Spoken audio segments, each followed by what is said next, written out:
नमस्कार, स्वागत है आप सभी का एक बार फिर से सामान्य विज्ञान के इस सेशन में। और सामान्य विज्ञान के इस सेशन के अंतर्गत आज जो हम चर्चा करने वाले हैं ये आपका टॉपिक है पोषण। आज जो चर्चा होगी वो पोषण से जुड़ी चर्चा होगी या इसी को न्यूट्रिशन कहते हैं।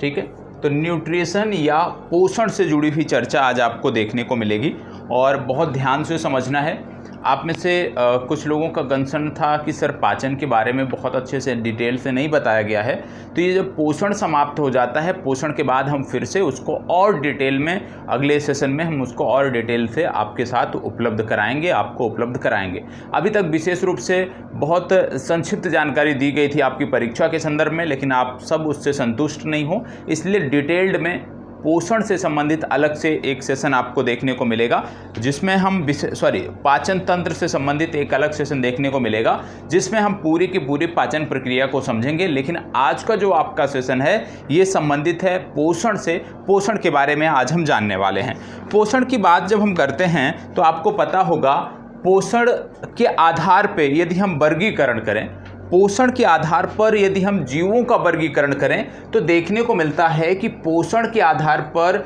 जो जीव हैं वो दो प्रकार के देखने को मिलते हैं। कौन से दो प्रकार के जीव हमें पोषण के आधार पे देखने को मिलते हैं या न्यूट्रिशन के आधार पे देखने को मिलते हैं? इनमें सबसे पहला आपको देखने को मिलता है स्वापोषी और एक दूसरा देखने को मिलता है विषमपोषी। पहला क्या देखने को मिलता है? स्वापोषी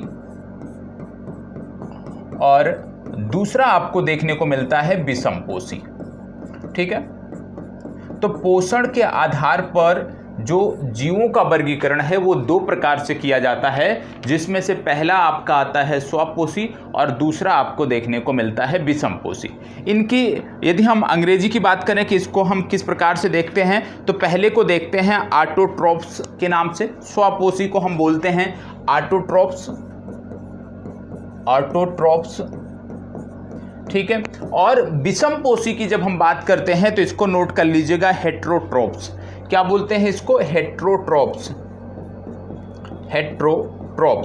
तो याद रखना है कि यहाँ पे हमने देखा कि भाई पोषण या न्यूट्रिशन जो है वो होता क्या है, उसके बारे में हम बात करने वाले हैं। लेकिन उससे पहले हमने देखा कि पोषण के आधार पर जो जीवों का वर्गीकरण होता है वो दो प्रकार से किया जाता है। कौन कौन से? स्वापोषी और विषमपोषी। स्वापोषी को आप बोलते हो ऑटोट्रॉप्स और विषमपोषी को आप बोलते हो हेट्रोट्रॉप्स। ये आपको पता होना चाहिए। अब इसमें एक एक करके हम चीज़ों को देखेंगे। जैसे यदि हम स्वापोषी की बात करें, पहले प्रकार की यदि हम बात करें कि भाई स्वापोषी क्या होता है, स्वापोषी या ऑटोट्रॉप्स क्या होता है, इसके बारे में यदि हम देखें तो याद रखना है, जब हम बात करते हैं ऑटोट्रॉप्स या स्वापोषी की जब हम बात करते हैं तो यहाँ पे एक चीज़ आपको ध्यान रखने की ज़रूरत है। 1 मिनट का समय दीजिएगा।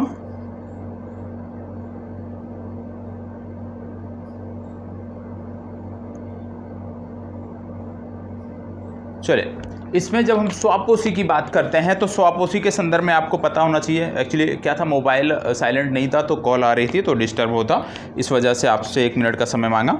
स्वापोषी की यदि हम बात करें तो स्वापोषी नाम से ही स्पष्ट है कि ऐसे जीवधारी या ऐसे आप कह सकते हो जीव जो अपना भोजन स्वयं बनाते हैं। स्वापोषी का मतलब क्या हो गया?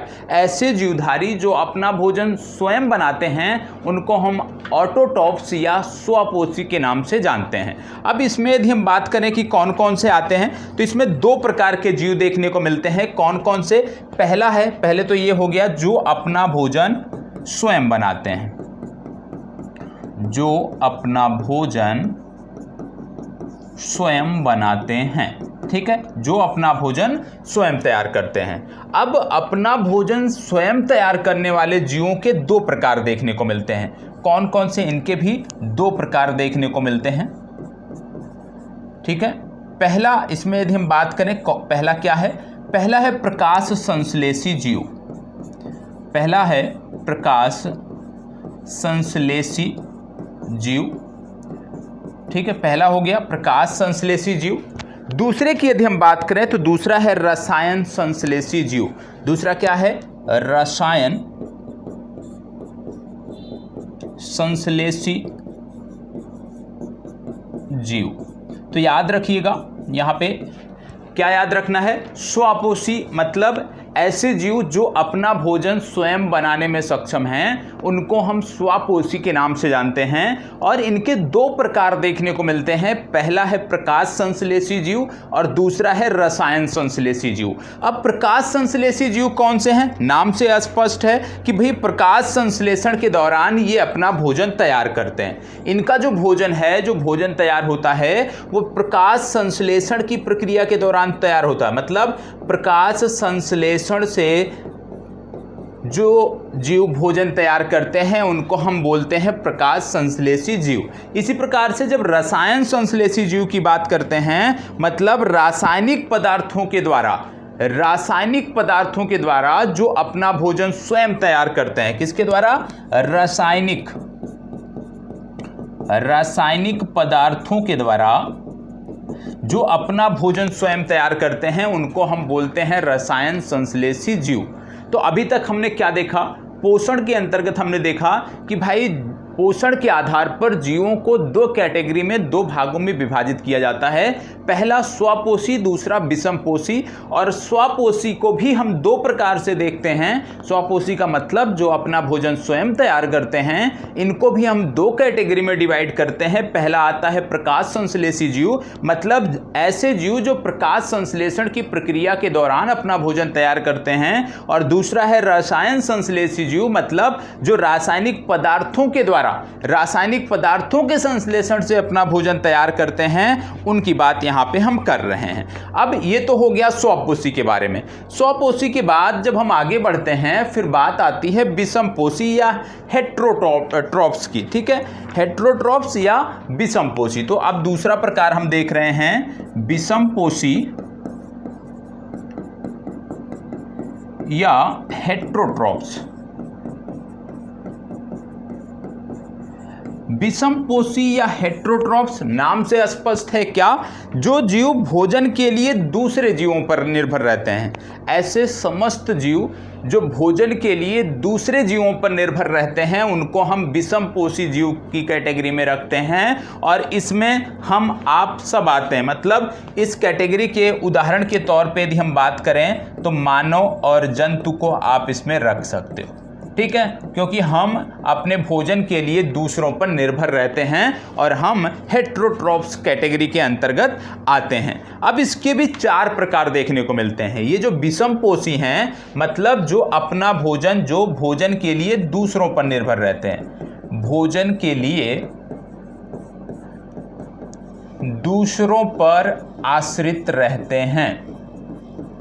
ठीक है, भोजन के लिए जो दूसरों पर आश्रित रहते हैं उनकी बात हो रही है यहाँ पे विषमपोषी के रूप में। और हमने देखा कि भाई जो विषमपोषी हैं इनको चार कैटेगरी में डिवाइड किया जाता है। ठीक है, इनके प्रकार की यदि हम बात करें, चार प्रकार। अब इनको देख लेते हैं भाई, इनके चार प्रकार कौन कौन से हैं। विषमपोषी जीवों के चार प्रकार यहाँ पर देखने को मिल रहे हैं, चार प्रकार के होते हैं। अब इन विषमपोषी जीवों के चारों प्रकारों के बारे में हमें देखना है कि कौन कौन से चार प्रकार आते हैं। पहला आता है जिसको बोलते हैं प्राणीसम। क्या बोलते हैं इसको? प्राणीसम। साथ साथ नोट करते हुए चलिएगा, क्योंकि बहुत धीरे धीरे बता रहा हूँ, तो इसको साथ साथ नोट करते हुए चलिएगा, इससे आपके समय की भी बचत होगी। इसको बोलते हैं होलोजोइक न्यूट्रिशन। क्या बोलते हैं? Holozoic nutrition. ठीक है, दूसरा जो देखने को मिलता है विषमपोषी में वो आता है परजीवी पोषण, जिसको बोलते हैं पैरासाइट न्यूट्रिशन।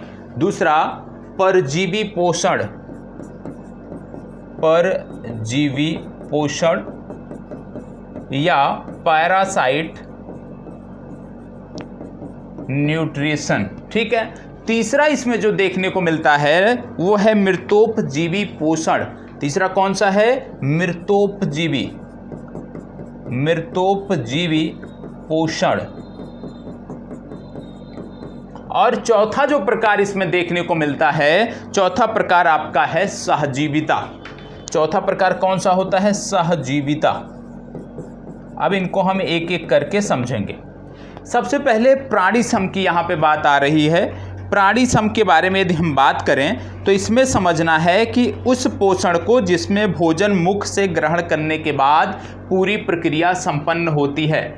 क्या है इसमें क्या होता है, भोजन जो है जब हम मुख से ग्रहण करते हैं, मतलब उसके बाद ही ये सारी प्रक्रिया संपन्न होती है, उस पोषण को हम बोलते हैं प्राणी सम पोषण। याद रखिएगा, प्राणी सम पोषण किसको कहते हैं, उस पोषण को कहते हैं जिसमें मुख में भोजन ग्रहण करने के पश्चात सारी प्रक्रिया संपन्न होती है, उसको हम बोलते हैं प्राणी सम न्यूट्रिशन। दूसरा देखने को मिलता है परजीवी पोषण। परजीवी पोषण के बारे में आप जानते होंगे, कुछ ऐसे जीवधारी पाए जाते हैं जो दूसरे जीवों के शरीर पर रहते हैं। कुछ ऐसे हैं जो दूसरे जीवों के शरीर पर रहते हैं और उन जीवधारियों के बनाए भोजन को ग्रहण करते हैं, साथ ही साथ उन्हें हानि भी पहुंचाते हैं। ठीक है, कुछ जीवधारी ऐसे हैं जो दूसरों के शरीर पर रहते हैं, उनके द्वारा तैयार किए गए भोजन को ग्रहण करते हैं, साथ ही साथ उनको हानि भी पहुंचाते हैं। इस प्रकार के पोषण को हम बोलते हैं परजीवी पोषण, पैरासाइट न्यूट्रिएशन। ठीक है, तीसरा जो प्रकार आपको देखने को मिलता है जिसकी हम बात कर रहे हैं, मृतोपजीवी पोषण। मृतोपजीवी पोषण नाम से ही स्पष्ट है, ऐसे जीव जो सड़े गले पदार्थों से या मृत कार्बनिक पदार्थों को खाकर या मृत कार्बनिक पदार्थों के माध्यम से अपने पोषण की जरूरतों को पूरा करते हैं, उनको हम बोलते हैं मृतोपजीवी पोषण। उस प्रक्रिया को हम मृतोपजीवी पोषण के नाम से जानते हैं। अब बात आती है सहजीविता की, सिम्बायोसिस इसको बोलते हैं, इंग्लिश में सहजीविता को बोलते हैं सिम्बायोसिस। सिम्बायोसिस, ठीक है। सिम्बायोसिस की जब हम बात करते हैं, सहजीविता का जब बात करते हैं, मतलब जब दो जीव एक साथ रहते हैं, जब दो जीव एक साथ रहते हैं और दोनों एक दूसरे को लाभ पहुंचाते हैं, जब दो जीव एक साथ रहते हैं और दोनों एक दूसरे को लाभ पहुंचाते हैं, यहाँ पर हानि की कोई बात नहीं आती, तो इसको आप सहजीविता के नाम से जानते हैं। जीवों को आप सहजीवी कहते हैं और इस प्रक्रिया को आप सहजीविता कहते हैं। जैसे शैवाल और कवक, जैसे शैवाल और कवक का उदाहरण एक बेहतर उदाहरण माना जाता है। ठीक है, इसके बाद दूसरा जो आप इसमें उदाहरण देखेंगे, दूसरा उदाहरण इसमें, पहला तो हो गया शैवाल और कवक, दूसरा इसका जो उदाहरण है सहजीविता का, दूसरा जो उदाहरण है ये है दाल के पौधे। दाल के जो पौधे हैं ये इनके दूसरे उदाहरण हैं। कैसे, आइए समझते हैं। ये मान लीजिए एक दाल का पौधा है, ठीक है, ये दाल का एक पौधा है मान लो। अब दाल का ये जो पौधा है, आपको पता होगा दाल के पौधों की जड़ों में एक बैक्टीरिया रहता है जिसको बोलते हैं राइबोजियम। राइबोजियम, ठीक है। ये जो बैक्टीरिया है राइबोजियम, ये जो बैक्टीरिया है कहाँ रहता है, ये दाल के जो पौधे होते हैं उनकी जड़ों में ये रहता है, जिसको बोलते हैं राइजोबियम बैक्टीरिया। और ये जो राइजोबियम और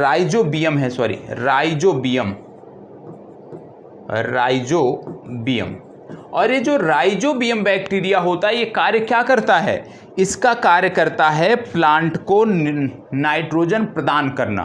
पौधे को नाइट्रोजन प्रदान करना किसका काम होता है, दाल की या दलहनी फसलों की जड़ों में रहने वाला एक बैक्टीरिया जिसका नाम है राइजोबियम।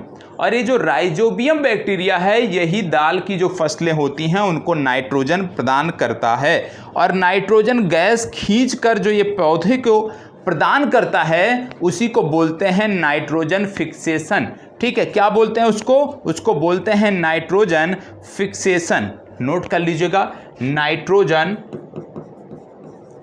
फिक्सेशन, ठीक है, या नाइट्रोजन स्थिरीकरण। ठीक है, तो याद रखिएगा, यदि आपसे पूछ लिया जाए कि दलहनी फसलों की जड़ों में नाइट्रोजन स्थिरीकरण के लिए जिम्मेदार बैक्टीरिया कौन है, तो आप बताओगे राइजोबियम। और ये जो राइजोबियम बैक्टीरिया है, ये उदाहरण किसका हो गया, ये सहजीविता का उदाहरण हो गया, क्योंकि ये दलहनी फसलों के साथ रहता है लेकिन उनको नष्ट नहीं करता है, बल्कि एक दूसरे को ये लाभ पहुंचाते हैं। ये आपको याद रखना है, ठीक है। इसके साथ साथ आपको बता दें कि एक प्रश्न पूछा जाता है कि लेग हीमोग्लोबिन का संबंध कहाँ से है, तो याद रखिएगा लेग हीमोग्लोबिन का संबंध जो है वो दलहनी फसलों की जड़ों से है।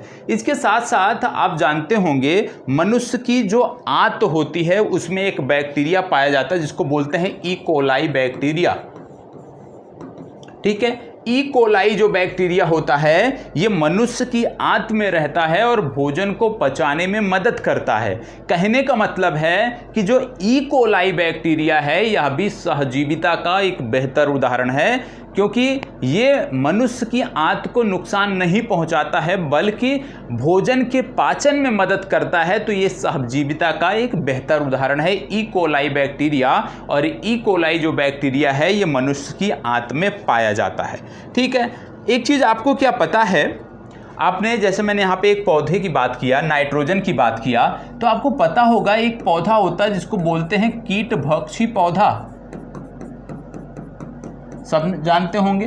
क्या आप बता सकते हैं कि ये जो कीटभक्षी पौधा होता है, क्योंकि जो कीट होता है वो इसकी तरफ खींचा चला आता है, तो कोई ना कोई तो कारण होगा ना जो कीट इस पौधे की तरफ खींचा चला आता है, वो कारण क्या है? क्या आप बता सकते हैं? तो कमेंट बॉक्स में ज़रूर बताइएगा स्वयं से। नहीं बता सकते हैं तो मैं आपको बता रहा हूं इसका कारण क्या है। इसका कारण है हाइड्रोलाइटिक एंजाइम। क्या कारण है इसका? इसका कारण है hydrolytic enzyme, HYDRO lytic enzyme, ठीक है। हाइड्रोलाइटिक एंजाइम नोट कर लीजिएगा। हाइड्रोलाइटिक जो एंजाइम होता है उसी के कारण जो कीट होता है वो खींचा चला आता है कीटभक्षी पौधे की तरफ। ये याद रखिएगा, हाइड्रोलाइटिक एंजाइम इसके लिए जिम्मेदार होता है, क्योंकि ये एक ऐसी गंध मतलब आप कह सकते हो गंध छोड़ता है जिसके कारण वो जो कीट हैं वो खींचे चले आते हैं। तो हाइड्रोलाइटिक एंजाइम आपको याद रखने की ज़रूरत है। एक प्रश्न आपसे मैं पूछ रहा हूं और इसका जो जवाब है ये रात्रि 9 बजे की कक्षा में मैं आपसे लूँगा, जब डाउट सेशन में हम उपलब्ध होंगे। प्रश्न है कि ये मान लीजिए कोई पेड़ है, ठीक है, ये कोई पेड़ है। अब हमने क्या किया, कहीं से भी मान लो ये पेड़ था तो इसमें कुछ दूरी की जो छाल थी वो हमने निकाल दिया, मतलब इतनी दूर की छाल हमने निकाल दिया इधर से, मतलब चारों तरफ इतनी दूर की जो छाल थी पेड़ की वो हमने निकाल दिया। तो आपको बताना है कि इसका पेड़ पर क्या प्रभाव पड़ेगा। पेड़ के चारों तरफ कुछ चौड़ाई में हमने छाल जो थी पेड़ की ऊपरी छाल उसको निकाल दिया है राउंड सर्किल में, तो इससे पेड़ पर क्या फ़र्क पड़ेगा, इसका जवाब मुझे कमेंट बॉक्स में भी चाहिए। और जब रात्रि 9 बजे के डाउट सेशन में हम मिलेंगे तो वहाँ पर भी इसका जवाब चाहिए। ये आपको याद रखने की ज़रूरत है। क्या कारण है ये आप हमें कमेंट बॉक्स में बताओगे, ठीक है। तो ये तो बात हो गई न्यूट्रिशन की। अब हम आगे बात कर रहे हैं संतुलित आहार की। आगे हम बात कर रहे हैं संतुलित आहार की। संतुलित आहार,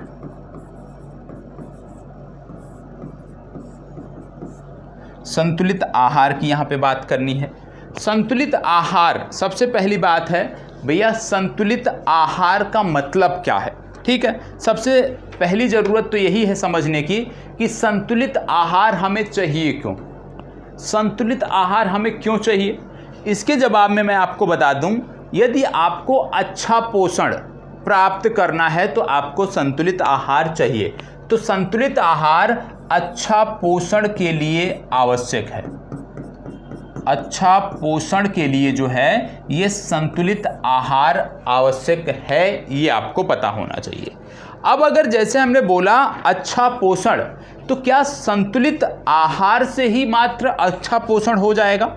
क्या संतुलित आहार प्राप्त करने मात्र से अच्छा पोषण हो जाएगा? तो इसका जवाब है नहीं। संतुलित आहार तो चाहिए। यदि आपको अच्छा पोषण करना है तो संतुलित आहार तो आवश्यक है, संतुलित आहार तो मैंडेटरी है, चाहिए ही। लेकिन उसके साथ साथ कुछ अन्य चीज़ें भी हैं जो ज़रूरी हैं। जैसे संतुलित आहार के साथ साथ आपको नियमित व्यायाम भी ज़रूरी है, नियमित व्यायाम भी ज़रूरी है, ये भी आप जानते हैं, ठीक है। और नियमित व्यायाम के साथ साथ क्या ज़रूरी है कि भाई जब आप व्यायाम कर रहे हो, संतुलित आहार ले रहे हो, तो ज़रूरी है कि आप स्वच्छ वातावरण में रहो, वातावरण भी स्वच्छ होना चाहिए। तो यदि अच्छा पोषण प्राप्त करना है तो सबसे पहले ज़रूरी शर्त है संतुलित आहार, और यदि आप संतुलित आहार लेते हो तो नियमित व्यायाम भी उतना आवश्यक है जितना कि संतुलित आहार। और तीसरा है स्वच्छ वातावरण, क्योंकि यदि व्यायाम नहीं करोगे और आप संतुलित आहार लेते हो तो वही संतुलित आहार कहीं ना कहीं आपकी बॉडी पर नकारात्मक प्रभाव डालेगा, मोटापा बढ़ेगा और अन्य सारी समस्याएं बढ़ेंगी। तो भैया संतुलित आहार तो जरूरी है, लेकिन संतुलित आहार के साथ साथ उसी रेशियो में नियमित व्यायाम भी जरूरी है, तब जाकर आपकी जो बॉडी होगी वो संतुलित रहेगी। अब संतुलित आहार में क्या क्या आता है? संतुलित आहार का मतलब क्या क्या है? संतुलित आहार का मतलब है कि भाई जो हम अपना भोजन लेते हैं उसमें सबसे पहले वसा होना चाहिए, फैट होना चाहिए, कार्बोहाइड्रेट होना चाहिए, ठीक है, कार्बोहाइड्रेट होना चाहिए, वसा होनी चाहिए, और क्या होना चाहिए हमारे भोजन में? और हमारे भोजन में जरूरी क्या है? प्रोटीन, क्योंकि वृद्धि और विकास के लिए जिम्मेदार है, साथ ही साथ टूट फूट की मरम्मत के लिए जिम्मेदार है। इसके बाद विटामिन्स, विटामिन्स भी उतना ही जरूरी है। तो वसा हो गया, कार्बोहाइड्रेट्स हो गया, प्रोटीन हो गया, विटामिन्स हो गया, और विटामिन्स के साथ साथ मिनरल्स भी जरूरी हैं, ठीक है। और फ्रूट भी जरूरी है, विशेष रूप से कुछ रेशेदार फल, ठीक है, कुछ रेशेदार जो फल हैं वो भी जरूरी हैं, और इसके अतिरिक्त कुछ अन्य हैं, ETC आप लिख सकते हो। तो प्रमुखता से जब हम बात करते हैं संतुलित आहार की, तो संतुलित आहार वही आहार होता है जिसमें वसा भी मिल रहा हो, हमें कार्बोहाइड्रेट्स भी हमारे शरीर को मिल रहा हो, प्रोटीन भी मिल रहा हो, विटामिन भी मिल रहा हो, मिनरल भी मिल रहा हो, रेशेदार फल, साथ ही साथ जल भी जरूरी है। तो जल को भी यहाँ पे याद रखना है। अब ये जो आपके संतुलित आहार के तत्व हैं, इन एक एक तत्वों को हमें पढ़ना है। तो चलिए आगे देखते हैं, एक एक करके अब इनको हमें पढ़ना है। सबसे पहले हमने देखा था कार्बोहाइड्रेट्स, तो सबसे पहले हम यहाँ पे समझते हैं कार्बोहाइड्रेट्स के बारे में।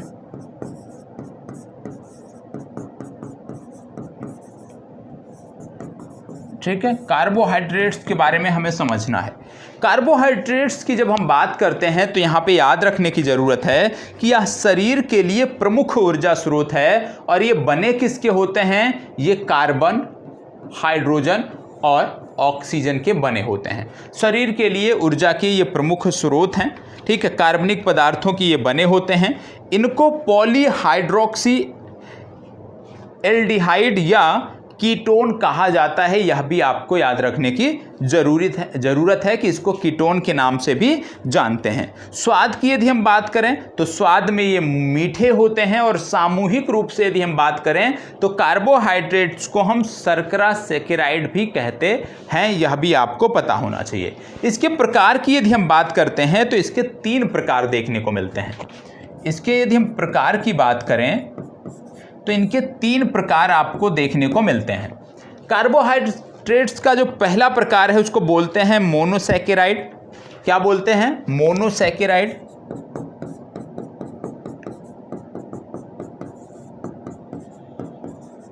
ठीक है, दूसरा प्रकार है इसको बोलते हैं ओलिगोसैकेराइड।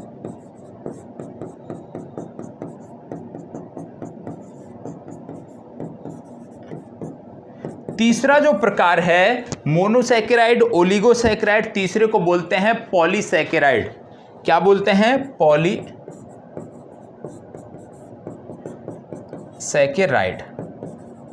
ठीक है, तो कार्बोहाइड्रेट्स के 3 प्रकार देखने को मिलते हैं, मोनोसैकेराइड, ओलिगोसैकेराइड और पॉलीसैकेराइड। ये 3 प्रकार कार्बोहाइड्रेट्स के आपको देखने को मिलते हैं। पहले के एग्जाम्पल के तौर पे यदि हम बात करें कि भाई मोनोसैकेराइड के एग्जाम्पल कौन कौन से हैं, तो इसमें आप नोट कर सकते हैं मोनोसैकेराइड के एग्जाम्पल के तौर पे ग्लूकोज, फ्रक्टोज,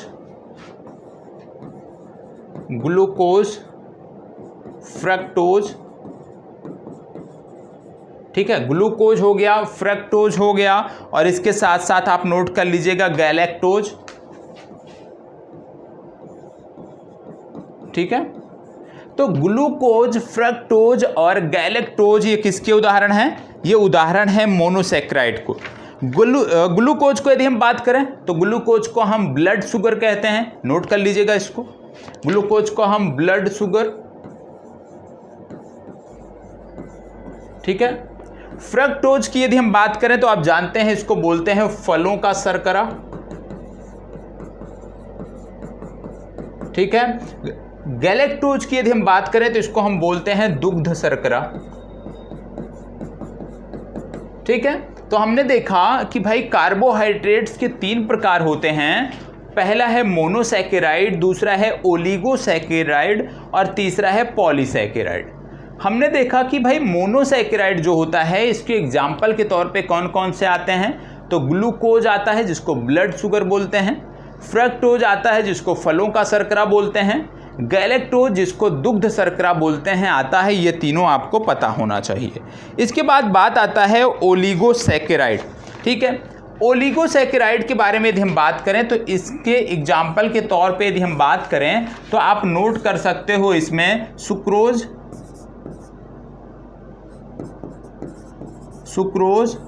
के साथ दूसरा माल्टोज और तीसरा इसमें नोट कर सकते हो लैक्टोज। ठीक है, तो आपने देखा कि भाई ओलिगोसैकेराइड के भी 3 एग्जाम्पल आपने देख लिए, कौन कौन से? सुक्रोज, माल्टोज और लैक्टोज। अब लैक्टोज को क्या कहते हैं, यहां पे इसको नोट कर लीजिएगा, इसको भी बोलते हैं क्या? दुग्ध शर्करा। माल्टोज को यदि हम बात करें इसको बोलते हैं अनाजों का शर्करा, और सुक्रोज की यदि हम बात करें तो इसको बोलते हैं गन्ने का शर्करा।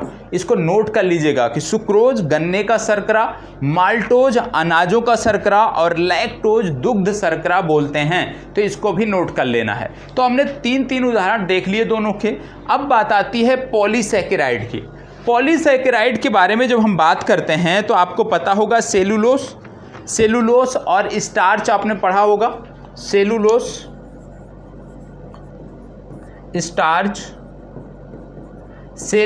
और स्टार्च की जब हम बात करते हैं विशेष रूप से तो आप जानते हैं प्लांट से संबंधित है। और याद रखिएगा इसके एक और उदाहरण है जिसका नाम है ग्लाइकोजन। ग्लाइकोजन कहाँ पाया जाता है? ये जानवरों के लीवर में पाया जाता है। ठीक है, जानवरों के लीवर में पाया जाता है। तो पॉलीसैकेराइड के भी उदाहरण आपको पता होंगे कि भाई ये जानवरों के लीवर में संचित होता है। ठीक है, साथ ही साथ यदि हम बात करें तो सेलुलोस और स्टार्च की बात करें तो ये प्लांट से संबंधित है। इतनी जानकारी हमने कर लिया। तो तीनों के उदाहरण हमने देख लिए, हमने समझ लिया कि हम इसको, जैसे हमने बोला कि भाई मोनोसैकेराइड, तो मोनोसैकेराइड के उदाहरण में हमने 3 देखा।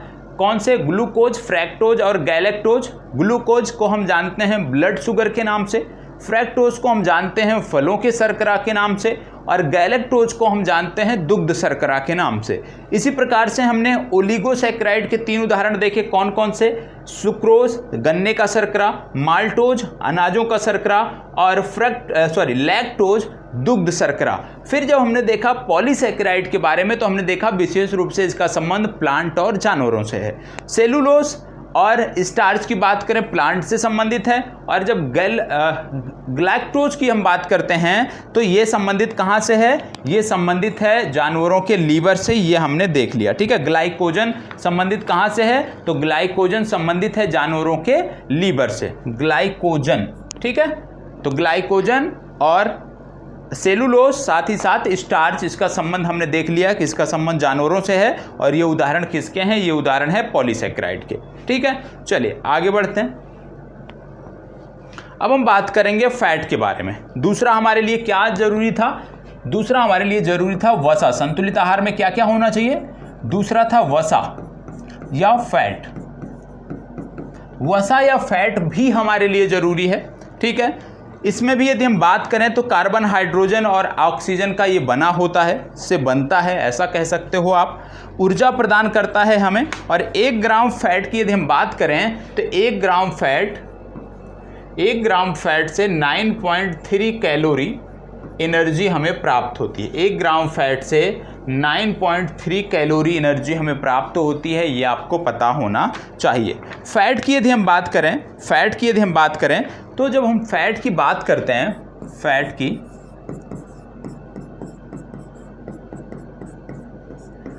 की जब हम बात करते हैं तो याद रखिएगा ये 3 फैटी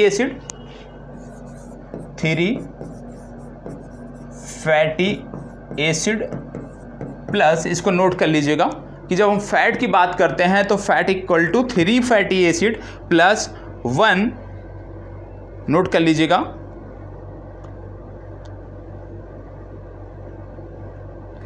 1 ग्लिसरॉल मॉलिक्यूल, 1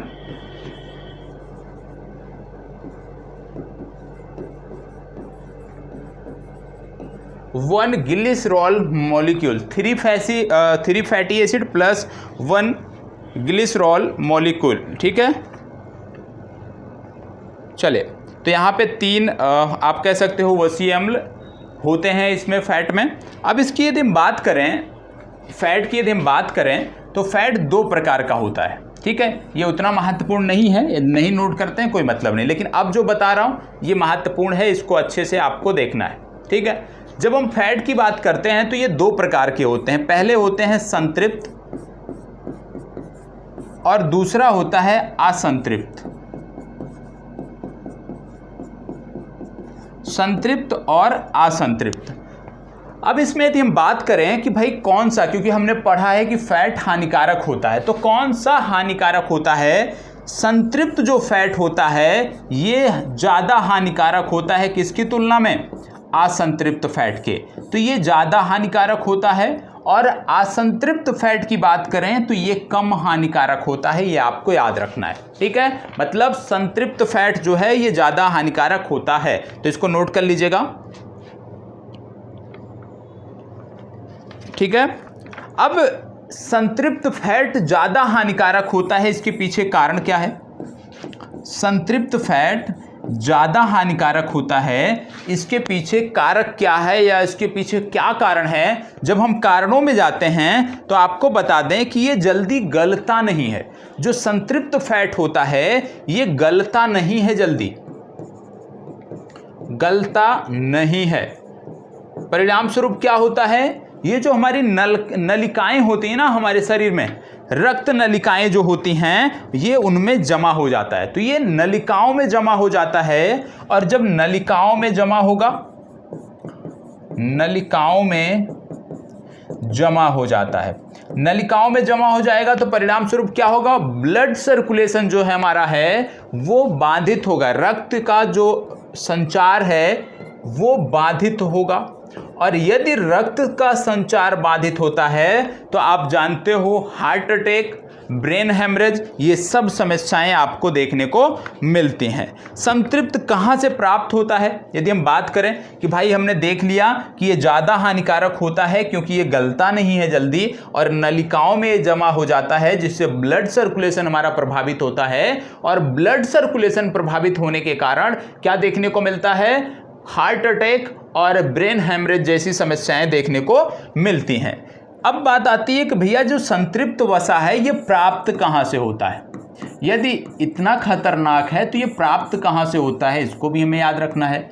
ये विशेष रूप से जंतुओं से प्राप्त होता है, जंतुओं से संबंधित है, जंतुओं के मांस, जंतुओं से संबंधित उत्पादों में ये प्राप्त होता है, तो जंतुओं से प्राप्त होता है। साथ ही साथ इसमें यह भी याद रखिएगा कि नारियल है ना, नारियल, नारियल तेल का सेवन बहुत सारे लोग करते हैं ना खाने में, तो ये भैया नारियल में भी पाया जाता है। ठीक है, तो जंतुओं से संबंधित उत्पाद और नारियल में संतृप्त फैट पाया जाता है, जो कि हमारी सेहत के लिए बहुत ही हानिकारक है, ये आपको पता होना चाहिए।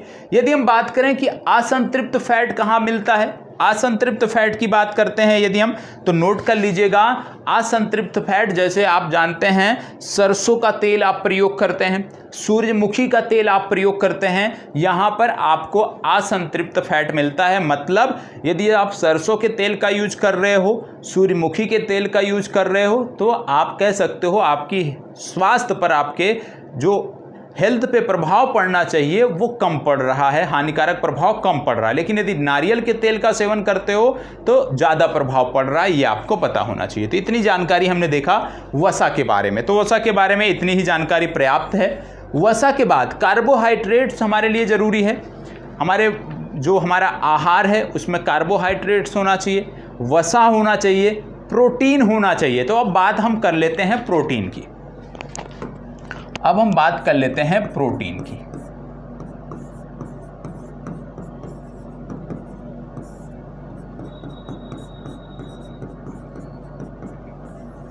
ठीक है, अब हम बात किसकी करने वाले हैं, प्रोटीन की बात करने वाले हैं। ठीक है, प्रोटीन की जब हम बात करते हैं, आप जानते हैं चेन ऑफ अमीनो एसिड के नाम से इसको जाना जाता है, चेन ऑफ अमीनो एसिड के नाम से इसको जाना जाता है। इसमें भी कार्बन, हाइड्रोजन, ऑक्सीजन और नाइट्रोजन मिले होते हैं।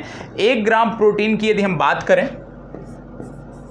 1 ग्राम प्रोटीन से यदि हम बात करें तो 4.9 कैलोरी एनर्जी हमें प्राप्त होती है।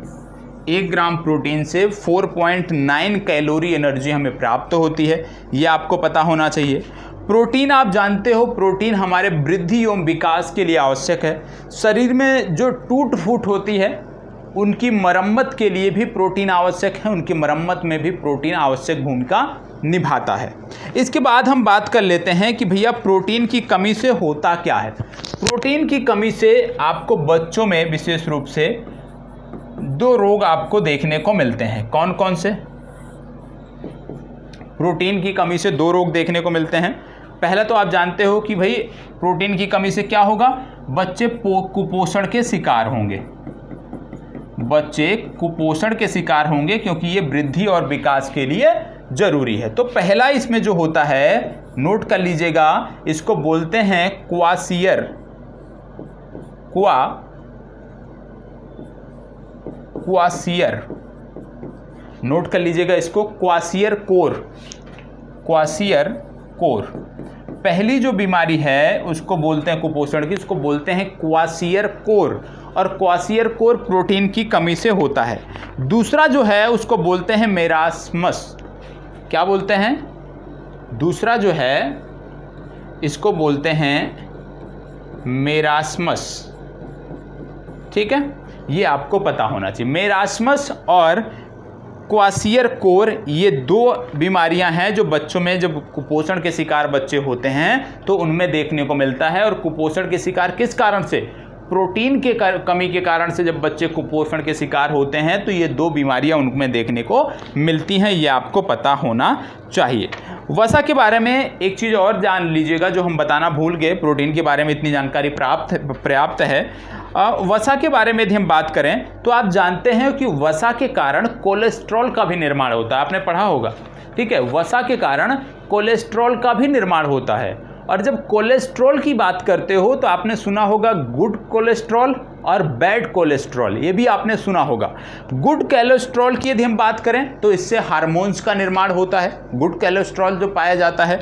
इसी से टेस्टोस्टेरोन और प्रोजेस्टेरोन की जब आप बात करते हो तो इससे भी इसका संबंध है। ठीक है, गुड कोलेस्ट्रॉल से। तो टेस्टोस्टेरोन और प्रोजेस्टेरोन साथ ही साथ हार्मोन्स के निर्माण के लिए गुड कोलेस्ट्रॉल जरूरी होता है, तो यह भी आपको याद रखने की ज़रूरत है। चलिए आगे बढ़ते हैं। प्रोटीन के बाद और क्या ज़रूरी है हमारे लिए, हमारे संतुलित आहार है उसमें और क्या होना चाहिए? तो हमने देखा था कि उसमें भैया विटामिन्स भी होने चाहिए। हमारे जो संतुलित आहार हैं उसमें वसा होनी चाहिए, कार्बोहाइड्रेट्स होना चाहिए, प्रोटीन होना चाहिए, साथ ही साथ विटामिन्स भी होना चाहिए। तो आइए विटामिन्स की बात कर लेते हैं और इसको ध्यान से रखिए, देखिएगा, क्योंकि विटामिन्स से काफ़ी प्रश्न पूछे जाते हैं। ठीक है, अब विटामिन्स भी जरूरी हैं। अब विटामिन्स क्यों जरूरी हैं, विटामिन्स का क्या कार्य है, आइए देखते हैं। विटामिन्स बहुत सारे लोग सुनते होंगे कि शायद ये पाचन में मदद करता है। तो क्या विटामिन्स पाचन में मदद करता है? क्या कोई बताएगा कि विटामिन्स क्या पाचन में मदद करता है? विटामिन्स क्या पाचन में मदद करता है? तो इसका जवाब होगा नहीं, विटामिन्स पाचन में मदद नहीं करता है। यदि विटामिन्स पाचन में मदद नहीं करता है तो इसका कार्य क्या है? विटामिन्स यदि पाचन में मदद नहीं करता है तो इसका कार्य क्या है? और एक चीज़ ये भी याद रखिएगा, विटामिन से एक ऐसा कंपाउंड है जिसको हम बाह्य स्रोतों से ग्रहण करते हैं, बाह्य पदार्थों से ग्रहण करते हैं। विटामिन्स को हम बाह्य पदार्थों से ग्रहण करते हैं, स्पष्ट होना चाहिए। विटामिन्स बाह्य पदार्थों से हम ग्रहण करते हैं और ये पाचन में मदद नहीं करता, बल्कि क्या करता है? ये विभिन्न संक्रमणों से हमें बचाता है, विभिन्न संक्रमणों से बचाता है। तो याद रखिएगा, ठीक है, विभिन्न संक्रमणों से कौन बचाता है? विटामिन्स विभिन्न संक्रमणों से बचाता है। विटामिन्स के जब हम प्रकार पढ़ते हैं कि भैया विटामिन्स के प्रकार कितने होते हैं, तो हमने देखा है कि इनकी दो कैटेगरी होती है। एक होती है जल में घुलनशील, जल में घुलनशील, और दूसरी जो कैटेगरी देखने को मिलती है वो है वसा में घुलनशील। ठीक है, जल में घुलनशील और वसा में घुलनशील दो प्रकार के विटामिन देखने को मिलते हैं। यदि हम बात कर लें कि भाई जल में घुलनशील विटामिन कौन कौन से हैं, जल में घुलनशील, तो यहाँ पे नोट कर लीजिएगा कि इसके एग्जाम्पल में कौन कौन से हैं? विटामिन बी और विटामिन सी। विटामिन बी और विटामिन सी ऐसे विटामिन हैं जो जल में घुलनशील होते हैं, ये आपको पता होना चाहिए। यदि हम बात करें कि भैया वसा में घुलनशील विटामिन कौन से होते हैं, तो इसमें सबसे पहले आ जाएगा विटामिन ए, विटामिन के, विटामिन ए, विटामिन के, vitamin D, vitamin E, vitamin D,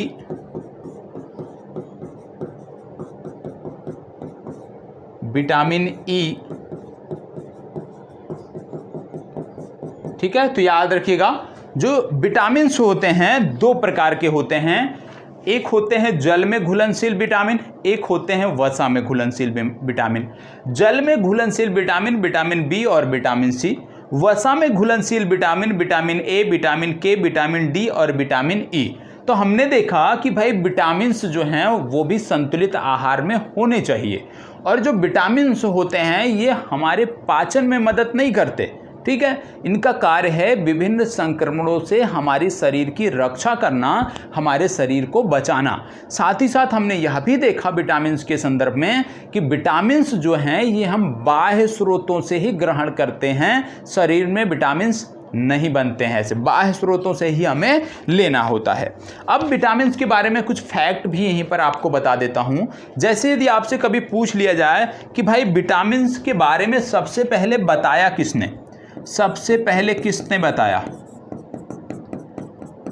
सबसे पहले किसने बताया विटामिन्स के बारे में, तो नोट कर लीजिएगा विटामिन्स के बारे में सबसे पहले बताने वाले थे लूनिन। लूनिन ने विटामिन्स के बारे में सबसे पहले बताया, ये आपको पता होना चाहिए। यदि आपसे पूछ लिया जाए विटामिन्स सिद्धांत किसने दिया, विटामिन्स सिद्धांत, विटामिन्स सिद्धांत किसने दिया, तो नोट कर लीजिएगा विटामिन सिद्धांत दिया हॉपकिंस ने। किसने दिया? हॉपकिंस ने दिया विटामिन सिद्धांत। और यदि आपसे पूछ लिया जाए कि भैया विटामिन की खोज किसने की, खोज किसने की, विटामिन की खोज किसने की, तो नोट कर लीजिएगा कैथीमिर फक, कैथीमिर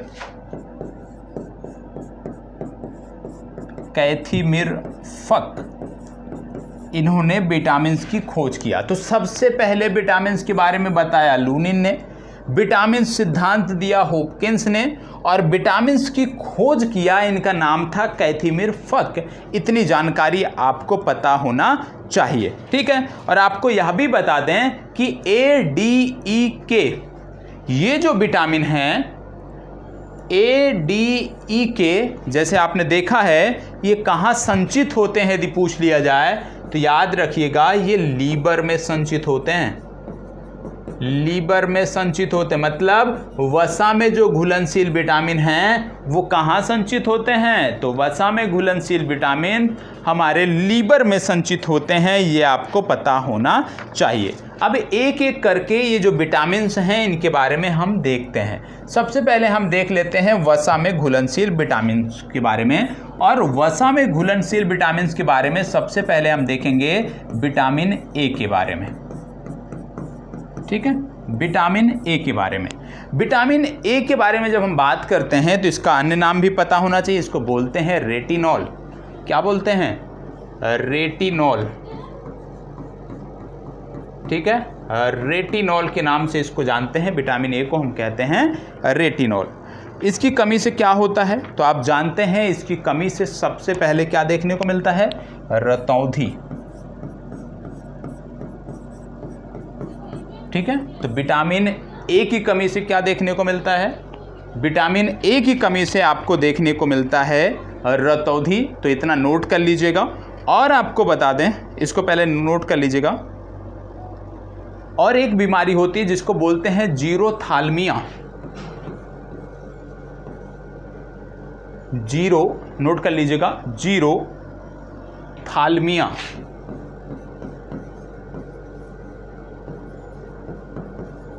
जीरोथाल्मिया, तो विटामिन ए की कमी से सबसे पहले रतौंधी और जीरोथाल्मिया आपको देखने को मिलता है। जीरोथाल्मिया क्या होता है, जीरोथाल्मिया में आंखें जो हैं ये लाल हो जाती हैं, आंखों का लाल होना, आंखों का लाल होना। और वर्तमान समय में आई फ्लू चल रहा है, आई फ्लू में यही आप कह सकते हो कि इसी तरह के कुछ लक्षण, आंखों का लाल होना देखने को मिलता है, तो ये पूछा जा सकता है। तो जीरोथाल्मिया, आंखों का लाल होना, यह भी विटामिन ए से संबंधित है, विटामिन ए की कमी से संबंधित है। जब हम बात कर रहे हैं आँखों का, तो आपको बता दूं, यदि कभी पूछ लिया जाए कि भैया आँखों में कितने सेल होते हैं, तो याद रखिएगा आँखों में 2 सेल देखने को मिलते हैं। कितने सेल होते हैं आँखों में, 2 सेल आँखों में देखने को मिलते हैं। पहले को कहते हैं रोड्स, दूसरे को कहते हैं कोन्स। क्या क्या, रोड्स और दूसरा हो गया कोन्स। तो याद रखिएगा कि भाई आँखों में 2 सेल होते हैं, पहला होता है रोड्स और दूसरा होता है कोन्स। रोड्स का काम क्या होता है, जब डिम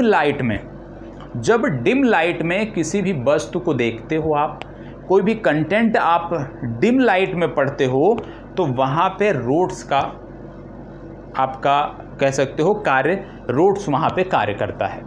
जब कोन्स की बात करते हैं, जब आप किसी कलर की पहचान करते हो, तो कलर का ज्ञान कराने के लिए, रंग का ज्ञान कराने के लिए जो जिम्मेदार होता है उसको बोलते हैं कोन्स। तो ये एडिशनल जानकारी है, इसको भी आपको नोट कर लेना है। हम बात कर रहे थे विटामिन ए की, विटामिन ए के बारे में हमने देखा। अब आपको पता होगा कि भाई विटामिन ए की यदि कमी है तो प्राप्त इसको कहाँ से करेंगे, तो सबसे पहले याद रखिएगा गोल्डन राइस, ठीक है। कहाँ से, गोल्डन राइस के सेवन से हम विटामिन ए की कमी को दूर कर सकते हैं। गाजर से हम दूर कर सकते हैं। गाजर से कैसे दूर कर सकते हैं, या गोल्डन राइस से, क्योंकि इन दोनों में बीटा कैरोटीन पाया जाता है, बीटा कैरोटीन पाया जाता है। और जब हमने बोला कि भाई गोल्डन राइस में बीटा कैरोटीन पाया जाता है, तो एक बार ये प्रश्न पूछा गया है और बन सकता है कि गोल्डन राइस में बीटा कैरोटीन आता कहाँ से है? तो याद रखिएगा डैफोडिल, ठीक है, कहाँ से आता है? डैफोडिल प्लांट होता है और डैफोडिल प्लांट से ही गोल्डन राइस में बीटा कैरोटीन आता है। तो याद रखिएगा डैफोडिल प्लांट से गोल्डन राइस में बीटा कैरोटीन आता है और जो रतौंधी को लेकर के या आप कह सकते हो विटामिन ए की कमी को दूर करने में सहायक होता है। इतनी जानकारी हमने देख लिया। अब हम बात करते हैं विटामिन डी के बारे में, ठीक है, विटामिन डी के बारे में। दूसरा आपका हो गया विटामिन डी।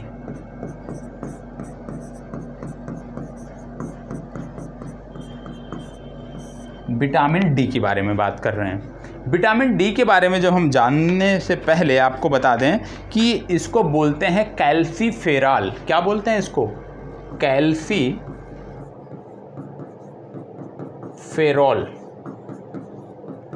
विटामिन डी को किस नाम से जानते हैं? विटामिन डी को हम जानते हैं कैल्सीफेरॉल नाम से। इसके दो प्रकार आपको देखने को मिलते हैं, D2 और D3। दो प्रकार,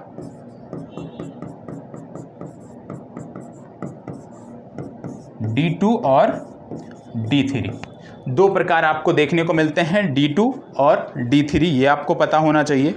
D2 को यदि हम बात करें तो इसको बोलते हैं अर्गो कैल्सीफेरॉल। क्या बोलते हैं? अर्गो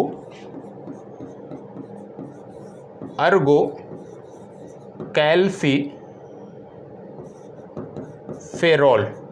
ठीक है, अर्गो कैल्सीफेरॉल बोलते हैं D2 को।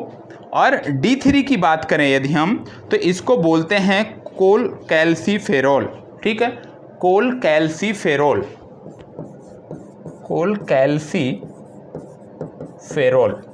तो याद रखिएगा D2 और D3 दो प्रकार के विटामिन डी को हम दो कैटेगरी में डिवाइड करते हैं। और इसकी कमी से क्या होता है? इसकी कमी से बच्चों में एक रोग होता है जिसको बोलते हैं रिकेट्स, और वयस्कों में यदि हम बात करें ओस्टियोमलेशिया होता है। क्या होता है? वयस्कों में ओस्टियो, नोट कर लीजिएगा इसको, वयस्कों में ओस्टियोमलेशिया, ठीक है, वयस्कों में ओस्टियोमलेशिया नामक रोग होता है जिसमें हड्डियां क्या हैं हमारी, वो टेढ़ी हो जाती हैं, ठीक है। और बच्चों में क्या होता है? बच्चों में विटामिन डी की कमी से होता है रिकेट्स। तो ये दोनों आपको नोट कर लेना है। इसकी पूर्ति हम कैसे करते हैं? सूर्य के प्रकाश से कर सकते हो, अंडे से कर सकते हो, फिश ऑयल से कर सकते हो, ठीक है। तो बहुत सारे इसके साधन है जहाँ से आप विटामिन डी की पूर्ति कर सकते हो। तो ये भी आपको पता होना चाहिए, ठीक है। चलिए आगे बढ़ते हैं। विटामिन डी के बाद वसा में घुलनशील विटामिन में और कौन था? Vitamin E. तीसरा आपको देखने को मिला विटामिन ई।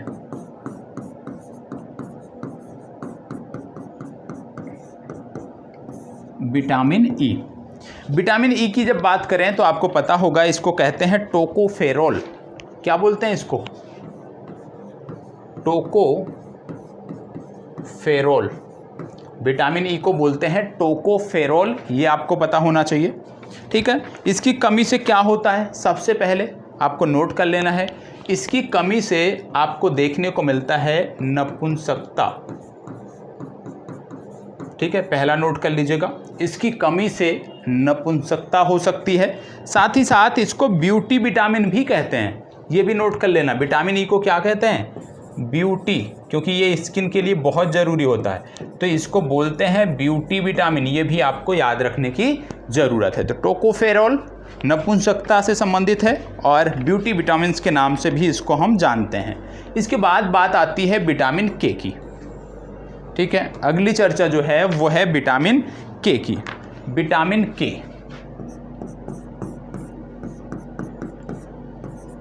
विटामिन के, विटामिन के को क्या कहते हैं? नोट कर लीजिएगा, इसको बोलते हैं नेफ्थोक्यूनोन। नेफ्थोक्यूनोन,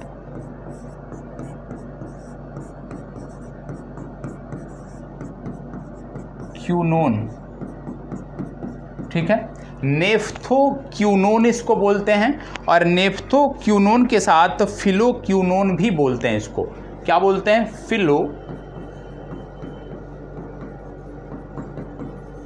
नेफ्थोक्यूनोन। ठीक है, तो याद रखिएगा विटामिन के को बोलते हैं नेफ्थोक्यूनोन और फिलोक्यूनोन, ये भी आपको पता होना चाहिए। इसकी कमी से होता क्या है? इसकी कमी से जो रक्त का थक्का है, जो रक्त का थक्का है वो नहीं जमता है। ठीक है, तो इसकी कमी से रक्त का जो थक्का है वो जमना बंद हो जाता है, ये आपको पता होना चाहिए। और यदि इसकी अत्यधिक कमी हो गई तो क्या हो सकता है? इसकी अत्यधिक कमी होने से हीमोफीलिया हो सकता है। इसकी अत्यधिक कमी से हीमोफीलिया हो सकता है। हालांकि हीमोफीलिया एक आनुवांशिक रोग है, यह भी जानकारी आपको होना चाहिए। तो ये तो थे वसा में घुलनशील विटामिन। अब बात आती है जल में घुलनशील विटामिन्स की। ठीक है, अब बात आती है जल में घुलनशील विटामिन की, और सबसे पहले हम बात करेंगे विटामिन बी की। ठीक है, विटामिन बी की हम बात करेंगे। विटामिन बी की जब हम बात करने जा रहे हैं तो यहाँ पे कुछ चीज़ें हैं जो आपको ध्यान से समझना है, क्योंकि इसके कई सारे प्रकार देखने को मिलते हैं और इसलिए इसको बहुत ध्यान से हमें करना होता है। कई सारे प्रकार जैसे आपको देखने को मिलता है विटामिन बी1, विटामिन बी1 जिसको थायमीन आप बोलते हैं, विटामिन बी2 देखने को मिलता है जिसको बोलते हो राइबोफ्लेविन, राइबोफ्लेविन।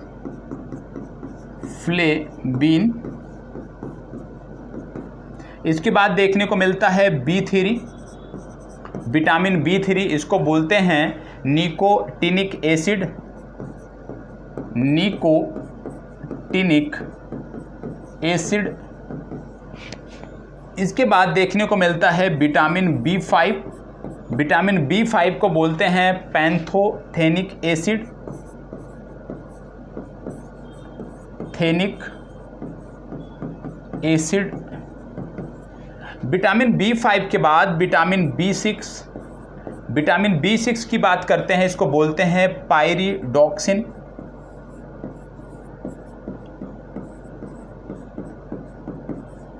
विटामिन बी7 की बात आती है, विटामिन बी7 को बोलते हैं बायोटिन, बायोटिन। विटामिन बी8 की बात होती है, इसको बोलते हैं फोलिक एसिड। विटामिन बी12 इसको बोलते हैं साइनोकोबालामिन, साइनोकोबालामिन, साइनोकोबालामाइन ये बोलते हैं बी12 को। तो इतनी चीज़ें आपको यहाँ पे देखने को मिल गई विटामिन बी के प्रकार में। अब विटामिन बी का जो पहला प्रकार आपको देखने को मिल रहा है, जिसको आप देख रहे हो थायमीन के बारे में, इसकी कमी से क्या होता है? इसकी कमी से होता है एक रोग जिसको बोलते हो बेरी रोग। ठीक है, विटामिन बी2 की जब बात करते हैं, विटामिन बी2 की कमी से होता है किलोसिस, एक रोग है जिसको बोलते हैं किलोसिस, किलोसिस। इसके बाद बात आती है विटामिन बी3 की। विटामिन बी3 की जब हम बात करते हैं तो इसको आपने नोट कर लिया है। ठीक है, इसके बाद बात आती है विटामिन 5। विटामिन 5 की बात, बी5 की बात करें तो इसकी कमी से होता है पेलाग्रा, पेलाग्रा। ठीक है, इसके बाद बात आती है पायरिडॉक्सिन की, विटामिन बी6 की, इसकी कमी से होता है एनीमिया। और यदि आपसे कभी पूछ लिया जाए कि जो आप स्वप्न देखते हो उसको याद करने में, याद रखने में कौन सा विटामिन मदद करता है, तो वो है बी6। तो ये जो है, ये स्वप्न को याद करने में मदद करने वाला जो विटामिन है उसको बोलते हैं विटामिन बी6, और इसकी कमी से होता है एनीमिया। बायोटिन आप जानते हैं, बायोटिन की कमी से होता है हेयर फॉल। ठीक है, फोलिक एसिड की बात करते हैं तो फोलिक एसिड भी जिम्मेदार है किसके लिए? एनीमिया के लिए। इसकी कमी से भी होता है एनीमिया। और जब हम साइनोकोबालामिन की बात करते हैं, यह भी संबंधित है एनीमिया से। तो ये विटामिन बी के प्रकार हैं, जल में घुलनशील विटामिन के प्रकार हैं, इसको नोट कर लीजिएगा। इतनी जानकारी आपकी परीक्षा के लिए पर्याप्त है। अब आपका जो अगला विटामिन बचा हुआ है वो कौन सा है? वो आपका आता है विटामिन बी हो गया, विटामिन सी। तो अब जो चर्चा है वो है विटामिन सी की, जल में घुलनशील दूसरा विटामिन जिसको बोलते हैं विटामिन सी। ठीक है, विटामिन सी की जब हम बात करते हैं, आप जानते हैं इसको क्या बोलते हैं? इसको क्या बोलते हैं? इसको बोलते हैं एस्कॉर्बिक एसिड। क्या बोलते हैं? एस्कॉर्बिक एसिड, एस्कॉर्बिक एसिड बोलते हैं। विटामिन सी की कमी से होता क्या है? तो सबसे पहले जो दांत हैं, दांतों के मसूड़ों से रक्त बहता है। साथ ही साथ विटामिन सी पाया कहाँ पे जाता है? तो सबसे ज़्यादा जो विटामिन सी है वो पाया जाता है आंवला में। याद रखिएगा, सबसे ज़्यादा जो विटामिन सी है वो आंवला में पाया जाता है। साथ ही साथ खट्टे फलों में तो होता है, लेकिन सबसे ज़्यादा आंवला में पाया जाता है। और विटामिन सी घाव भरने में भी मदद करता है। कैंसर के उपचार में भी विटामिन सी कारगर साबित होता है, यह भी जानकारी आपको होनी चाहिए। तो इतनी जानकारी आपने देख लिया। इसके बाद बात आती है मिनरल्स की। मिनरल्स के बारे में बताने की आवश्यकता है नहीं। फिर जल की बात आती है, इसके बारे में तो आप जानते हैं। तो पोषण का जो टॉपिक था कि भाई अच्छा पोषण क्यों जरूरी है, उसको लेकर के हमने देखा कि जो संतुलित आहार है उसमें क्या क्या होना चाहिए। सारी चीज़ें हमने एक एक करके जिक्र किया, चाहे वो वसा की हो, चाहे वो कार्बोहाइड्रेट्स की बात हो, चाहे वो विटामिन्स की बात हो, ठीक है, चाहे वो प्रोटीन की बात हो, उन सब की हमने चर्चा किया। और आपको बता दें, क्योंकि विटामिन बी और विटामिन सी जो जल में घुलनशील विटामिन हैं, इसीलिए आपको पता होगा कि विटामिन बी और विटामिन सी क्योंकि जल में घुलनशील विटामिन हैं और ये हमारे शरीर से मूत्र के माध्यम से बाहर आ जाते हैं, ये भी आपको याद रखने की ज़रूरत है। तो यहाँ से बहुत ज़्यादा एक तो रोगों वाला प्रश्न विटामिन से पूछ लिया जाता है, और अक्सर ये प्रश्न पूछा जाता है कि इनमें से कौन से जल में घुलनशील विटामिन हैं, कौन से वसा में घुलनशील विटामिन हैं। तो ये आपको पता होना चाहिए। और क्योंकि आपकी फरमाइश थी, आप में से कुछ लोगों को पाचन तंत्र के बारे में और डिटेल से पढ़ना था, तो कल की जो हमारी चर्चा है वहाँ पे हम पाचन तंत्र का जिक्र करेंगे और बहुत अच्छे से जिक्र करेंगे, पूरा फुल डिटेल हम देखेंगे। तो कल का जो आपका है उसमें फुल वीडियो जो आप देखोगे तो पाचन तंत्र पूरी प्रक्रिया समझ में आ जाएगी। और मान लीजिए पहले सेशन में, क्योंकि बहुत शॉर्ट में चीज़ों को कराया गया था, उसके माध्यम से यदि प्रश्न आपके पाचन से संबंधित प्रश्न नहीं हल हो रहे थे तो यहाँ से कल वाले सेशन से ये अनिवार्य रूप से आपके हल होंगे। लेकिन आपसे आग्रह है, विनम्र अनुरोध है कि भैया देखो, हम आपको पढ़ाते हैं तो हम भी नोट्स तैयार करते हैं, तो प्लीज़ नोट्स तैयार करते हुए चलिए, क्योंकि यदि एक बार आप नोट्स तैयार कर लोगे तो वो लाइफ लॉन्ग आपके लिए बेहतर रहेगा। जब भी आपको एग्ज़ाम देना होगा, सिर्फ एक बार आपको अपने नोट्स पलटने की आवश्यकता रहेगी। और अभी तक जो नोट्स थे मेरे, लास्ट टाइम एक बार ट्रेन में छूट गए थे, तो बहुत सारे नोट्स मेरे ज़रूरी थे लगभग 2 वर्ष पूर्व, तो वो ट्रेन में छूट गए थे।